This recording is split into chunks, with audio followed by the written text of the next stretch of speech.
A brief history of artificial intelligence. In the last two episodes, we saw how a desire to automate human thinking started to take shape with some interesting theoretical and practical developments. These were catching mainstream imagination as demonstrated by some hyped up press coverage. Our discussion on artificial intelligence is often limited to technical developments and some practical applications. What is unique about AI compared to other technologies is how it impacts the psyche of our society. The whole idea of automating the process of thinking generates incredible amount of anxiety in people. I believe any discussion on artificial intelligence is incomplete without understanding how it is perceived outside the academic and industrial sectors. In this episode, we will see how stories around machines taking over human jobs were rife in the 60s. We will also look at how some academic developments and change in direction by funding agencies eventually led to what is called AI Ventor. A simple way of understanding the popularity of a trend is to look at Ngrams from Google Books. It indicates how often a phrase appears as a percentage of other items in newspapers and books over a given time. While not a scientific measure, it gives a good estimate of trends at a historic time point. We can see that word automation suddenly became highly popular around late 50s and early 60s. Nobel laureate Dr. Robert Shiller from Yale University reports a similar trend in his 2019 book Narrative Economics using ProQuest data. In some specific events, the first automation-driven strike took place in 1956 in UK, attributed to fear of push-button age. Coincidentally, as we have seen earlier, this was the year of Dartmouth workshop organized by John McCarthy and Marvin Minsky that led to coining of the term artificial intelligence. Wall Street Journal published on how automation can lead to end of labor union, as it was not possible to organize machines unlike humans. Around this time, United States faced a severe recession of 1957 and 58. Leading to major layoffs by companies like Caterpillar, General Electric, and General Motors, and unemployment hitting over 7%. While some considered this to be part of a natural economic cycle, there was increasing worry that this was a result of automation. The Nation magazine called it the automation depression. Some economists believe that fear of automation-driven layoffs, resulting in reduced consumer spending, made the recession deeper and worse since the Great Depression. This power of automation narrative on macro-human behavior, even when the field was barely in its infancy, requires some reckoning.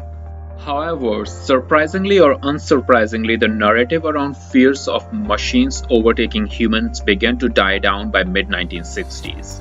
This might partially be due to successive years of strong economic and employment growth, and possibly quick realization that fear of machines completely replacing human labor was overblown.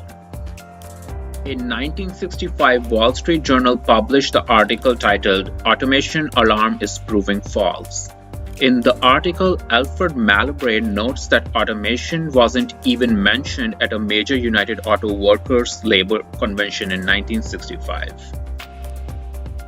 As automation via machines or AI was losing its luster in the mass media, there were also academic developments that are considered to mark slowdown in AI growth. The leading one was publication of a book called Perceptrons by Marvin Minsky and Seymour A. The book is dedicated to theoretical review of perceptron, a combination of neural elements demonstrated by Frank Rosenfeld in 1958 that we talked about in the previous episode. Despite its highly technical nature, the book has been a source of interest and enigma for many. Some of the mathematical proofs in the book show limitations of perceptrons. A specific one relates to demonstration that a single neuron can't be trained to perform a fundamental operation like XOR gate often used in computers. This was somehow interpreted as authors saying that a multilayer perceptron may have the same limitations, although those involved in the field understood that multilayer perceptrons can be and had been used for more complex functions. Today, it is widely believed that the book seemed to have stopped the research in connectionism or neural networks for a decade. It is interesting to see how the narrative around the book has evolved. As an example, a 2019 peer-reviewed paper on deep learning by Alom and others mentions, Minsky and Papert's book shows limitations of perceptron killing research for a decade. However, in a 1996 paper, Mikhail Olerzan states, I devote particular attention to the proofs and arguments of Minsky and Papert, which were interpreted as showing that further progress in neural nets was not possible, and this approach to AI had to be abandoned. I maintain that this official interpretation of the debate was a result of emergence, institutionalization, and importantly, legitimation of symbolic AI approach, with its resource allocation system and authority structure. This viewpoint indicates that the results from perceptrons were interpreted to suit a particular narrative. Nils Nilsson, who was an active researcher at the time of its publication, claims the effect of perceptrons are overstated. Here is an image from my copy of his book that talks about the controversy. Some have claimed the book was the cause of fading interest, but I doubt this. First, Rosenblatt himself began concentrating on other topics, and success of heuristic programming methods caused a shift of attention, including my own, away from neural networks in mid-1960s. The author Marvin Minsky later compared perceptrons to the fictional book Necronomicon as a text that is often cited but is never read. These varying views about Perceptrons' book are an interesting example of how narratives around a topic can evolve as we go away from the actual source both in space and time. In any case, whether Perceptrons had a causal effect or not, it certainly played a role in narrative about decline in AI in the coming years. AI was already losing interest in mass media coverage and some perceived technical setbacks. Then came a big hit from the funding agencies.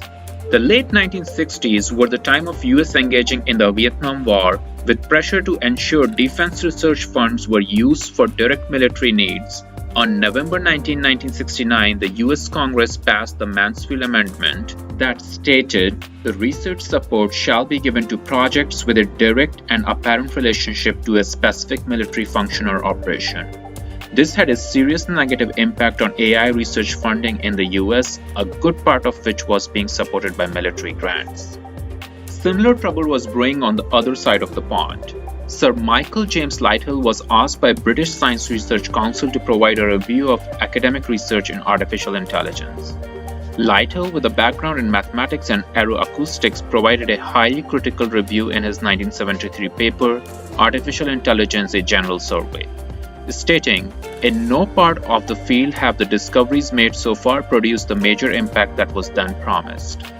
A theme often cited in AI research, creation of massive qualitative promises and then disappointment in practical results.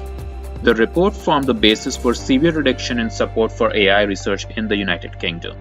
This trifecta related to technology, bureaucracy, and general decline in interest led to what is called the first AI Ventor, in a period starting around 1972 to late 70s.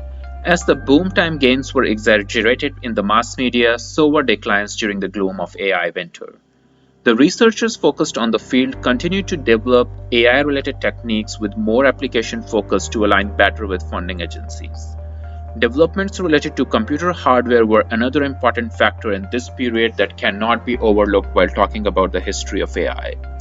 Moore's law that predicts doubling of computational capacity every 18 to 24 months was in full flow after the formation of Intel in 1968. This combination of specific application focus and exponentially growing hardware capability, as well as entrance of a new economic power, Japan, on the world stage, led to recovery of AI from its winter in an era of Star Wars in late 70s and early 80s. And we will see how.